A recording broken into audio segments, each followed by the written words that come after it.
Imagine a real-life Robin Hood in reverse. Someone who robs from the poor to give to the rich. Except this isn't some sort of dark fairy tale, this is real. I give you Dr. Valicia Adams Kellum. She is the ex-CEO of the Los Angeles Homeless Services Authority, once in charge of managing over $800 million annually in federal, state, county, and city funds for homeless programs, who was recently forced to resign after her mega agency failed multiple audits. Quote, searing audit finds City of LA has failed to properly track billions of dollars in homeless spending. Dr. Valicia Adams Kellum has resigned and is now the fourth top official at LA's homeless services to leave in just the past 5 years. And it seemed to me clear that it was appropriate time for me to transition as CEO. It is a somber day for me. You got to know that I would have loved to have more time. I bet you wish you had more time. I promise I care about homeless people. I just don't know where or how we spent billions of dollars. Oh, we know for sure. It's going right there on your neck. Look at that necklace. It's obscene. I mean, if those are real, that's got to be what, $20,000, $30,000 worth of pearls right there? This, ladies and gentlemen, is a homeless administrator in California. So how did she get all of that money? Well, first off, she paid herself a monstrous salary, $430,000 a year. Then she funneled millions of dollars into her husband's nonprofit organization. Quote, documents show that Valicia Adams Kellum, chief executive of the Los Angeles Homeless Services Authority, otherwise known as LAHSA, signed a $2.1 million contract and two other contract amendments with Upward Bound House, a Santa Monica-based nonprofit where her husband, Edward Kellum, works in senior leadership. And there he is, Director of Operations and Compliance, ironically. And for context, $2.1 million is about a quarter of Upward Bound House's funding.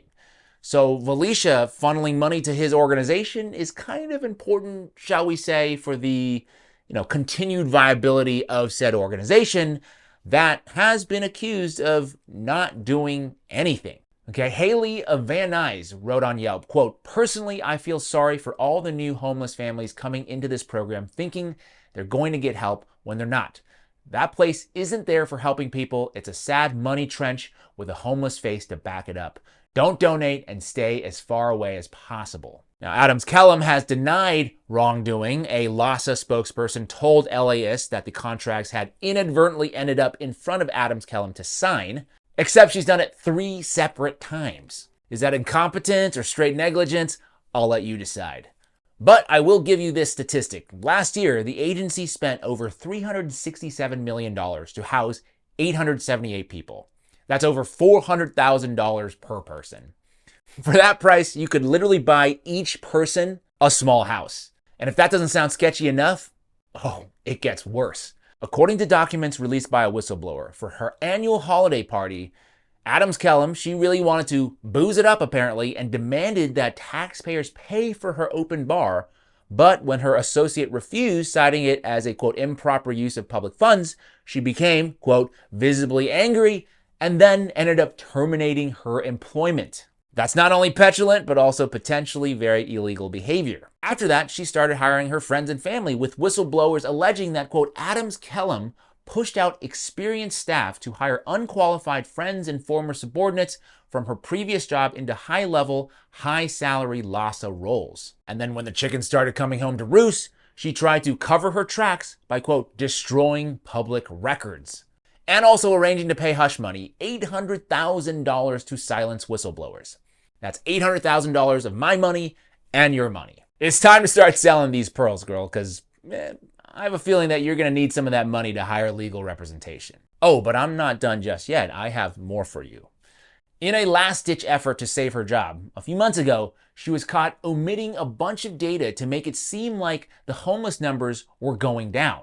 Except it was later found out that counts of unhoused youth were not included, and, quote, numbers also could change along parks and highways. Seems like those would be some important numbers to include, no?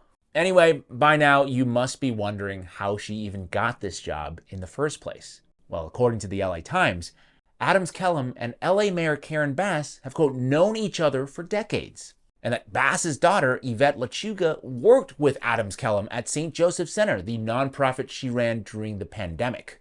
which is, by the way, a whole nother rabbit hole I can't get into today. But yeah, it's this kind of nepotism, corruption, negligence, alleged, that creates such a poverty industrial complex, and how you end up with obscene figures like $837,000 to house a single homeless person in LA.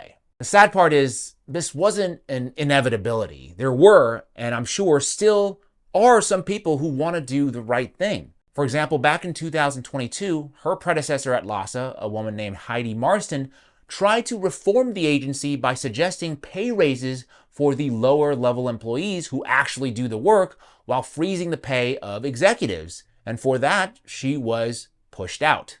A powerful line in her resignation letter, she wrote, quote, "Homelessness is a complex. It is the product of many shadow monsters representing society's structural failures." And Valicia Adams Kellum, she is one of those shadow monsters. If you want to see more stories like this that actually hold these powerful people accountable, make sure to subscribe, because I'm exposing all of them one thread at a time.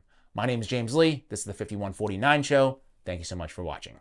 They need homeless people. They need abject poverty, because it is literally a multi-billion-dollar industry to administer the homeless problem. And people cash six-figure checks annually. Some of them push close to seven-figure checks in the nonprofit sector. It's a kind of lunacy.